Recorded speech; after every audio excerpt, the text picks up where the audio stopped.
మహిళలకు అన్ని రంగాలలో సముచితమైనటువంటి ప్రాధాన్యతనిస్తున్నప్పటికీ అందుకోవాల్సినటువంటి అవకాశాలను అందుకోలేకపోతున్నారని, వాటికి కారణాలను వెతుక్కునే కన్నా మనవంతుగా మనం కృషి చేయాలని దేవరకొండ పట్టణ మున్సిపల్ చైర్పర్సన్ పున్నా శైలజ అన్నారు.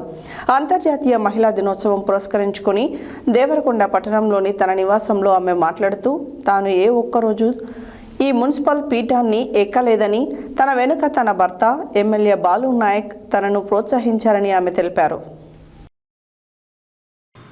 మహిళలకు అన్ని రంగాలలో సముచితమైనటువంటి ప్రాధాన్యత ఇస్తున్నప్పటికీ అందుకోవాల్సినటువంటి అవకాశాలను అందుకోలేకపోతున్నారని, వాటికి కారణాలను వెతుక్కునే కన్నా మనవంతుగా మనం కృషి చేయాలని దేవరకొండ పట్టణ మున్సిపల్ చైర్పర్సన్ పున్నా శైలజ అన్నారు. అంతర్జాతీయ మహిళా దినోత్సవం పురస్కరించుకొని దేవరకొండ పట్టణంలోని తన నివాసంలో ఆమె మాట్లాడుతూ తాను ఏ ఒక్క రోజుతో ఈ మున్సిపల్ పీఠాన్ని ఎక్కలేదని, తన వెనుక తన భర్త ఎమ్మెల్యే బాలు నాయక్ తనను ప్రోత్సహించారని ఆమె తెలిపారు. మహిళల విద్యా ప్రాముఖ్యతను తెలియజేస్తూ లయన్స్ క్లబ్ ఆఫ్ సహస్రాను ఏర్పాటు చేసి సామాజిక సేవా కార్యక్రమాలు నిర్వహించారని తెలిపారు. మహిళలు ఆర్థిక స్వావలంబన దిశగా ముందుకు వేయడానికి వారికి వచ్చే అడ్డంకులను ఛేదించుకొని ముందుకు రావాలని తెలిపారు. ఈ సందర్భంగా మహిళలందరికీ అంతర్జాతీయ మహిళా దినోత్సవ శుభాకాంక్షలు తెలియజేశారు. ఈ కార్యక్రమంలో యాంకర్గా వ్యవహరించిన మౌనికకు ప్రత్యేకమైనటువంటి ధన్యవాదాలు తెలియజేశారు. Happy women's day madam. Thank you అమ్మా. Wish the same. Thank you so much madam. కూర్చోండి అమ్మా. అందరికీ నమస్కారం. ఉమెన్స్ డే సందర్భంగా ఈరోజు మనం ఒక ప్రత్యేక అతిథిని కలవబోతున్నాం. వారు చేసిన సేవ గురించి, వారి విద్య కోసం చేసిన కృషి గురించి వారి మాటల్లోనే తెలుసుకుందాం. నమస్తే. నమస్తే మేడం. ముందుగా మీ గురించి కొంచెం ప్రేక్షకులు. నా గురించి చెప్పాలంటే అమ్మా, నా పేరు పున్నా శైలజ వెంకటేశ్వర. నేను మొన్న జరిగిన ఎలక్షన్లలో మున్సిపల్ చైర్పర్సన్గా ఎన్నుకోబడ్డాను. మా వారు గతంలో కూడా సర్పంచ్గా చేశారు. నాకు 2 బాబులు. ఒక పెద్ద బాబు వచ్చేసి నేను ఇంతకుముందు హెచ్పి గ్యాస్ డీలర్ ఉండే, ఇప్పుడు ప్రజెంట్ పెద్ద బాబాయ్ చూసుకుంటున్నాను. చిన్న బాబు వచ్చేసి జర్మనీ. ఇదే చాలా అయితే మేము మీ గురించి చాలా విషయాలు తెలుసుకున్నాం మేడం. ముందుగా సహస్ర లయన్స్ క్లబ్ ద్వారా మీరు డెఫ్ అండ్ డమ్ విద్యార్థులకి చాలా మంచి ఉపయోగకరమైన విద్యను అందించారు. దాని గురించి కొంచెం మీ మాటల్లో మీకు తెలుసుకోవాలి. సహస్ర కంటే కూడా ముందు నేను 5 ఫింగర్స్ క్లబ్ అని రన్ చేసేదాన్ని. మా ఫ్రెండ్స్ అందరం కలిసి చాలా కార్యక్రమాలు చేసేవాళ్ళము. ఈ తర్వాత మాకు లయన్స్ ప్రెసిడెంట్ వచ్చేసి రాజేష్ అన్న వాళ్ళు అందరూ వచ్చేసి మీరు చాలా మంచి కార్యక్రమాలు చేస్తున్నారు కదా, మంచి ప్లాట్ఫామ్ ఎంచుకోండి అని చెప్పడం జరిగింది.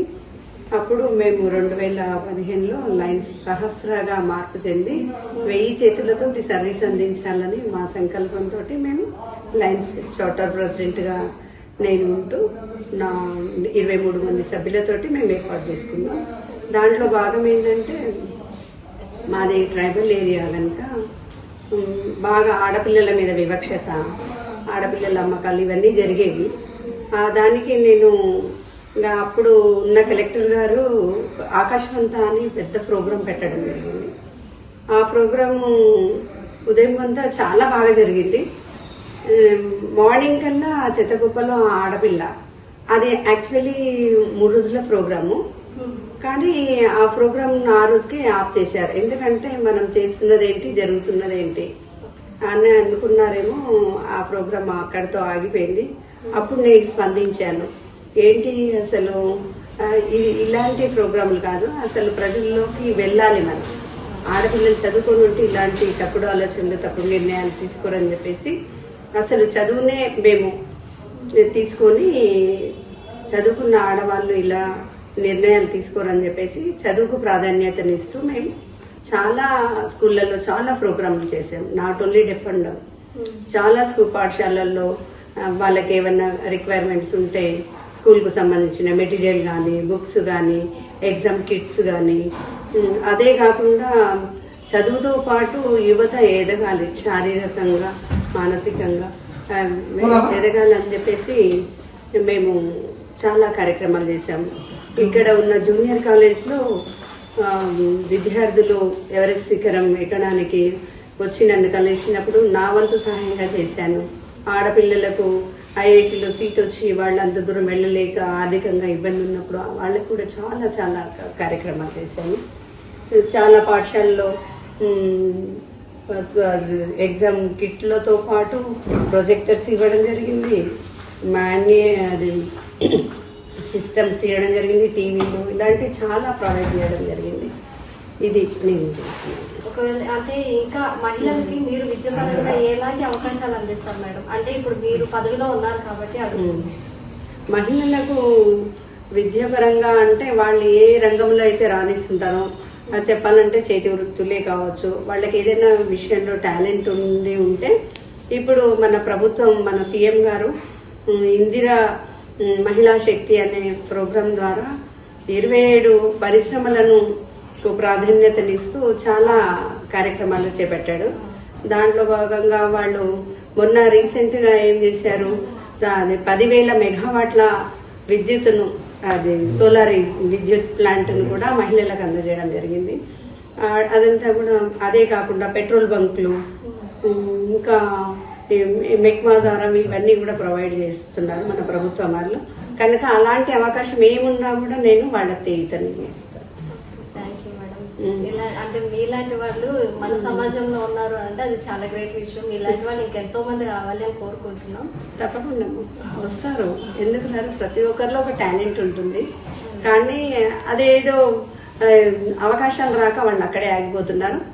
నా వంతుగా నేను ప్రతి ఒక్కరికి కూడా వాళ్ళకి మోటివేషన్ ఇస్తూ ఉంటాను. ఎందుకంటే ఆడవాళ్ళు ఎదగాలి, ఆడవాళ్ళు ఎదిగినట్టయితే ఆ కుటుంబమే కాదు, ఆ పరిసరాలు, ఆ ప్రాంతం అంతా కూడా, జిల్లాలు, స్టేట్లు కూడా మార్పు చెందుతాయి. ఎందుకంటే ఆడవాళ్ళు శారీరకంగా వాళ్ళు బలంగా లేకపోవచ్చు కానీ మానసికంగా చాలా బలంగా ఉంటారు. కనుక వాళ్లకు మనం చేయుతనిచ్చినట్లయితే మన దేశం ఎక్కడికో వెళ్ళిపోతుంది అని నా నమ్మకం. అంటే ఇప్పుడు మీరు రాజకీయ పరంగా మీ బ్యాక్గ్రౌండ్ ఏంటి మేడం? అంటే మీరు అసలు ఒక సాధారణ మహిళ అనే వ్యక్తి ఇప్పుడు దేవరకొండ మున్సిపల్ చైర్మన్ గా ఉన్నారు అని అంటే అది చాలా గ్రేట్ విషయం. అలా మీరు ఈ రాజకీయంలోకి రావడానికి మీకు స్ఫూర్తినిచ్చింది ఎవరు? అంటే యాక్చువల్గా రాజకీయం అంటే నాకు పెద్దగా ఇంట్రెస్ట్ ఉండదమ్మా. కాకపోతే మాది రాజకీయ నేపథ్యం ఉన్న కుటుంబం. ఎందుకంటే గతంలో మా వారు సర్పంచ్గా చేశారు 2021 నుండి 2006 వరకు. తర్వాత అతనికి ఏ పదవి లేకున్నా కూడా ప్రజలకు ఏ సహాయం కోరి వచ్చినా కూడా తను ప్రజాసేవలో ఉండిపోయాడు. ప్రజలను ఎప్పుడు కూడా వదులుకోలేదు, పదవి లేదని తను. అదే ఈరోజు మమ్మల్ని ఈ విధంగా నడిపించింది. అదే మా వారి కళ కూడా. కానీ ఆ మున్సిపల్ చైర్మన్ అనేది మా వారికి వచ్చింటే నాకు ఇంకా హ్యాపీగా ఉండేది. ఎలా అయితే మా కుటుంబానికి దక్కిందని నేను సంతోషిస్తాను. మీలాంటి వాళ్ళు మంచి వాళ్ళకి రావడం అనేది ఈ ప్రజలకు కూడా చాలా మంచి విషయం అది.